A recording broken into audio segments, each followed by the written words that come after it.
donc su fekkee mën nañ ko waxee noonu dem na sax ba ne le poste de premier ministre bi nga xam ne moom la yore terewu ko ne bride pas sa liberté en réalité. gëmul dara ci li muy wax. oui gëmu ci dara. gëmu ci dara lu tax. Ousmane musul wax bariwul lu muy wax Ousmane politique léegi lay def gëmu ci dara xam nga man li foofu naa wax foofu laay tàmbalee on n'est pas d'accord on n'est pas ensemble c'est un principe simple et sacro-saint on n'est pas d'accord on n'est pas ensemble en politique c'est ça la règle. On ne s'allie. On peut ne pas être d'accord et non être non ensemble. politique c'est du haut niveau on n'est pas ensemble on n'est pas ensemble. Ouais. Point final. Ça c'est en politique. En politique sinon dina am ko yàqal moromam. te en politique à chaque fois que bu amee kenn koo xam ne moo yàqule c'est toi qui vas payer cash. politique dafa mel ni un combat de boxe gis nga le boxe à chaque fois que vous avez raté un coup normalement ça doit être matérialisé par une réception de coup. Et Diomaye comme il rate tous ses coups il reçoit tous les jours des coups de Ousmane Sonko xaw ma ndax comprendre nga fi may wax. boxe saa yëkkatee sa loxo dóor bu dalul. waaw da coup day dal kay boo laawee moom ab uppercut na ciy jël. politique tamit noonu la mel saa yoo dóoree dalul. waaw oui. xamal ne coup bu dalul sa kanam romb na sa nopp. sa nopp. loolooy dëgg. Diomaye nag quoi. il n'est pas habile il ne tape pas il tape dans l'air c'est Ousmane Sonko qui cogne et qui frappe dur ba pare Diomaye c'est comme si xam nga nous avons besoin de notre président grand Sénégal dafa soxla président man bind naa man ne fii ñett moo fi am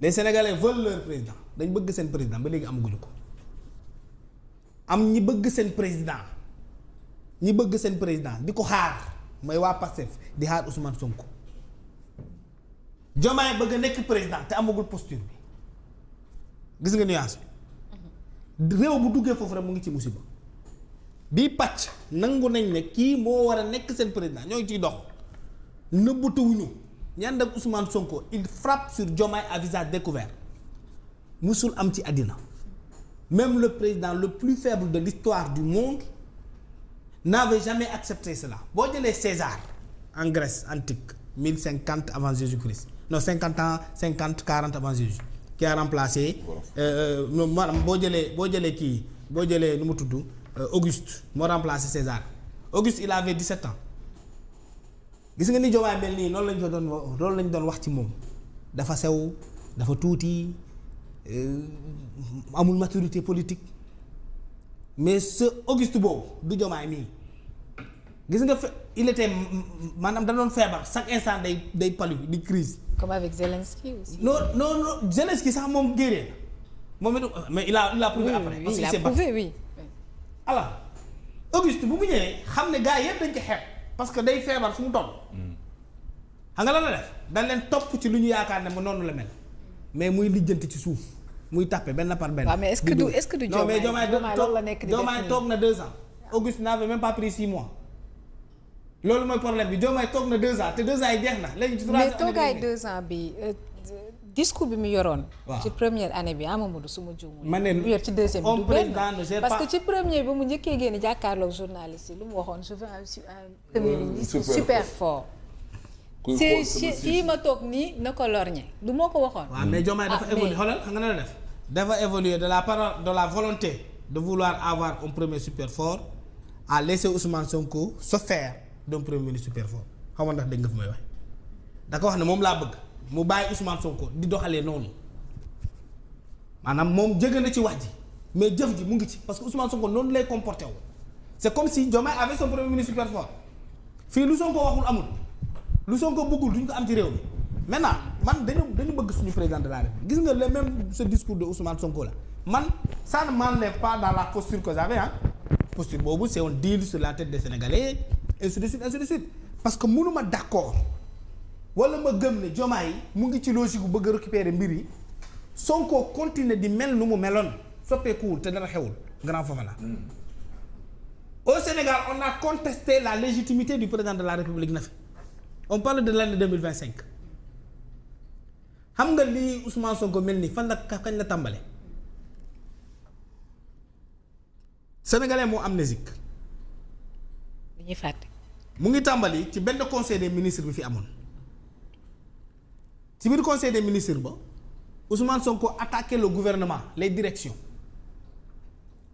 ne nit ñi personne ne me rend compte maanaam man kenn du xaw ma lu xew ci direction foofu laa yabatale ko xaw ma lu xew ci direction yeeg y a plus de réunion de coordination de compte rendu xaw ma nan lañ ko tuddee woon seen terme administratif yooyu bu ñu génnee mercredi ñu dawal jeudi vendredi samedi ci benn week-end Guy Marius Sagna commencé di yoole assemblée nationale ci seen fonds yi ñuy jël pour dem tabaskeek yaa ngi fàttaliku non vous vous rappelez ay dem Makka prix xaw ma lan suukaru koor yeeg suukaru koor bi Guy Marius Sagna attaqué l'Assemblée nationale Ousmane c'était coordonné Ousmane attaque le gouvernement Guy Marius Sagna son poulain très fidèle à Ousmane Sonko s'en prend à l'Assemblée nationale Diomaye jël avion dem Amérique souvenez-vous Ousmane woote secrétariat xaw ma exécutif de son parti là ci benn hôtel fii de la place def discours il était serein il était dans sa vérité parce que Sonko li ne ci xol bi day feeñ ci kanam bi il est entier. ça faut quand même le lui concéder. on dañ ko koy nangul mu ne président laisse-moi gouverner parce que tu n'as pas d'autorité. oui.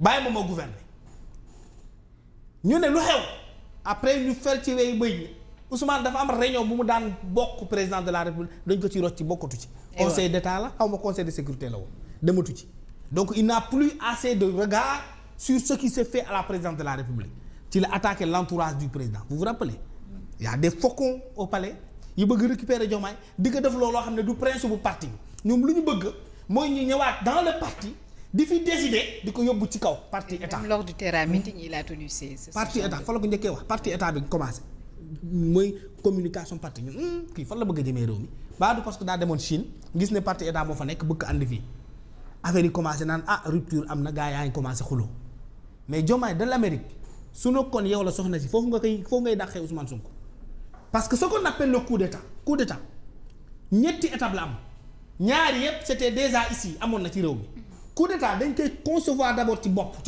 nit mooy toog di contester ñaar lay njëkkee contester ni porter coup d'état yëpp yooyu ça s'est matérialisé ci ñoom benn bi mooy da ngay contester l'autorité du président de la République ou du tenant du pouvoir dans ta tête d'abord nga koy murmurer Ousmane Sonko l'a fait et l'a dit l'autorité du président da ko contester dans sa tête te da ko wax kon moom na butuwul beneen étape bi mooy da ngay contester la légitimité du président Guy Marius Sagna l'a dit l'a conçu dans son cerveau tout ce qui se perçoit bien s'annonce clairement et le mieux pour le dire arrive aisément kon moom xalaat na ko ci boppam ba mu naagis ba mu mat sëkk ba pare toog na contester la légitimité du président Guy Marius Sagna def ko et le président qu'on a contesté l'autorité ñu contester sa légitimité mu ngi fi ñu ko def ñoo ngi fi ñoo ngi ànd di lonko di noos di daje di réerandoo président mu ngi seeti son premier ministre bu feebaree ngeen bëgg ma gëm na ne crise am na même bu crise amee ñoom ñaar dañuy réconcilier wu Diomaye dafa mel ni daanee Sonko li leen neex wax ma ko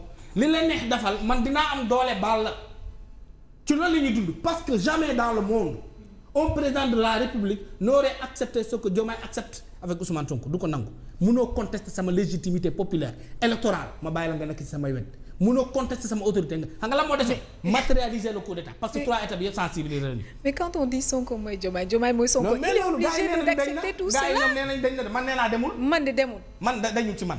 parce que loolu beneen bi grand foofu nag mais tu as un premier ministre qui a une mission très claire lan mooy mission au premier ministre si vous vous rappelez c'est la matérialisation de la vision politique du chef de l'État maanaam président de la République mooy am gis-gis ci ni réew mi war a doxee fan la koy awalee pour mu sukkaliku mu développer nit ñi di si gis seen bopp président moo koy xalaat samp parti politique am programme teg ko Diomaye comme il est intelligent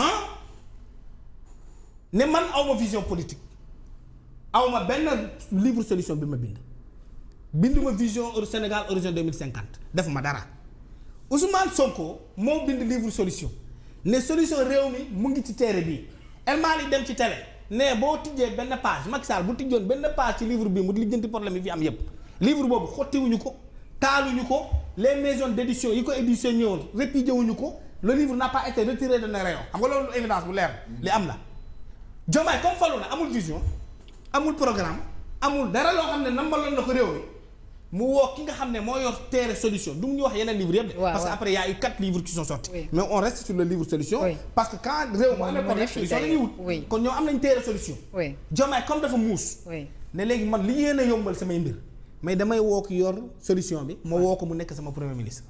mu woo Sonko ne ko kaay nekkal premier ministre. la logique voudrait loolu xam nga c'est logique léegi nag li daan am mooy premier ministre du am vision président mooy am vision nga jël sa téere sa programme ne premier ministre mu ngi nii léegi fexeel sampal ma gouvernement ngeen déroulé li nga xam ne mooy sama gis-gis bu premier ministre ba aay nga dàq ko andi keneen waaye Diomaye nag moom mënu dàq ki nga xam ne vision am lañ ko dénk Diomaye amul solo dafa jël téere Ousmane Sonko solution Ousmane Sonko ne ko comme yaa maîtriser sa téere bi nga bind yaa xam li ci ne yaa am xam-xam ba pour jëmale Sénégal ci développement nekkal sama premier ministre bu mu ko tàbbee premier ministre dafa jël téere bi nekk léegi matérialiser li yow ta propre vision ñu dawal quelques mois foofu na gars yi affaire yi commencé metti don amul prêt amul opposition bi commencé di dóor Diomaye dem jam ñaaji manque courage li Ousmane Sonko wax Diomaye bu mu demee jam ñaaji dafa ne nous sommes contraints nous n'avons pas de marge de manœuvre budgétaire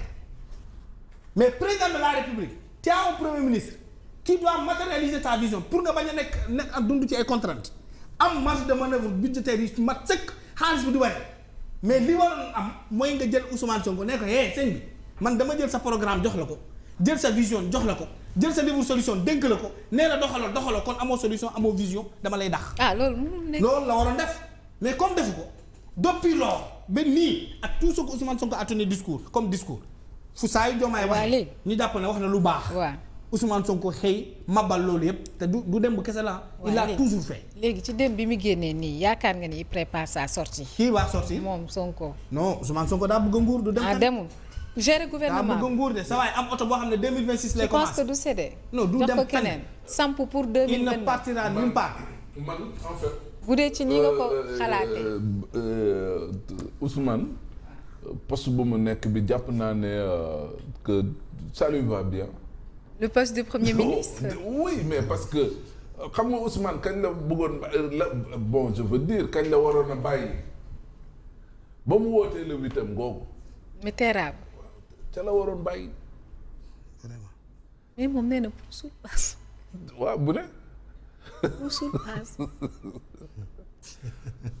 waa léegi puusul paasu. ci la waroon te lu Diomaye wax teg. mu weddi mu bëgg a teg le contraire mais après léegi finalement mais est-ce que léegi sëy bi daa war a continuer nii wala dañ ko war a tas sëy de dina tas ci incompatibilité d'humeur. waaw. am déet. sëy dina tas ci incompatibilité d'humeur. pour loolu am faudrait d'abord ñu dindi. ce slogan alors. mooy ban. mooy Sonko déedéet Sonko Diomaye amatul.